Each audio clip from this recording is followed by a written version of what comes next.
સુરેન્દ્રનગરના બેલીગાડામાં દીપડાના દેખાવાથી આસપાસના 7થી વધુ ગામના લોકો ભયભીત બન્યા। તરકિયા, નારિયેળી, જાનીવડલા, પાંજરીવાડા સહિતના ગામોમાં દીપડાની વસાહતો હોવાનું જાણવા મળ્યું, જેમાં 10થી વધુ દીપડા હોવાનો અંદાજ છે। દીપડા ગામમાં પ્રવેશી માલઢોરને નુકસાન પહોંચાડે છે, જેના કારણે બાળકો અને સ્થાનિકોની સુરક્ષા સામે સવાલ ઊભા થયા છે। ગ્રામજનોએ વન વિભાગ પાસે દીપડાને તાત્કાલિક પાંજરે પૂરવાની માંગ કરી છે, જેથી ગામમાં ભયનો માહોલ દૂર થાય।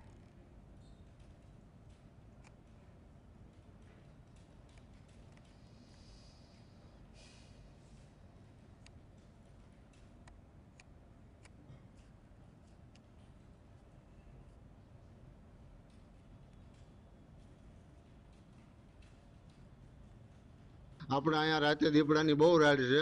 અમારા ધાર ઉપર આવીને ઊભા રહે છે અને ક્યાંય બહાર જવાતું નથી રાતે, અને છોકરાને મૂકીને ક્યાંય ખેતરમાં જવાતું નથી। બરોબર, આ અમારો પ્રશ્ન છે। 8-9 છે દીપડા, એટલે એવું કેવી આપણે કે આ બધું બંદોબસ્ત કરે એવું।